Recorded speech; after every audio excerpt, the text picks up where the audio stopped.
Mananaya, gawin niyo po ito para ikaw ay makapanalo sa inyong tinatayaan. Isa po ito sa mga sikreto. Susulat niyo muna dito ang numero po na inyong tatayaan.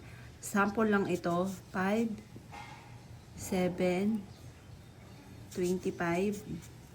Halimbawa yung numero na alaga ninyo, yun po isusulat ninyo.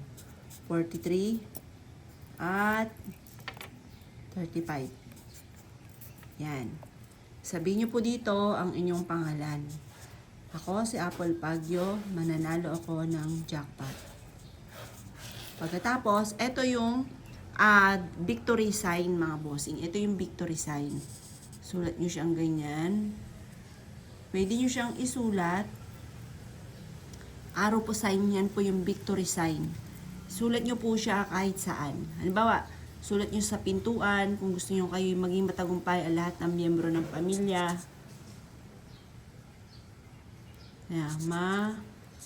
Nanalo ako ng,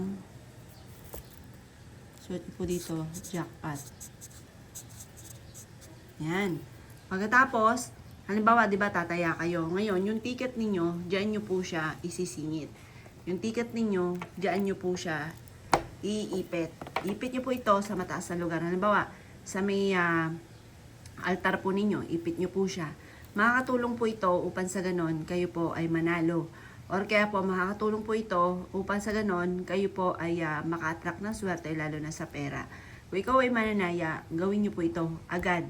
Lalo na kung nais ninyo na kayo ay manalo. Or kaya po, gusto nyo, kasi ito po yung arrow, the victory po yan. Halimbawa, ang inyong anak ay gusto nyo nangunguna lagi sa klase, matanggap sa trabaho, ito po yun. Ito yung isusulat nyo sa kwarto po niya. Araw, papasok. Yan po yan. O kaya po, halimbawa, ikaw po ay may nag-aahente ng lupa. Doon sa lupa na inaahente ninyo, lalagyan nyo siya ng araw. Huwag nyo na lalagyan ng pangalan ninyo ha.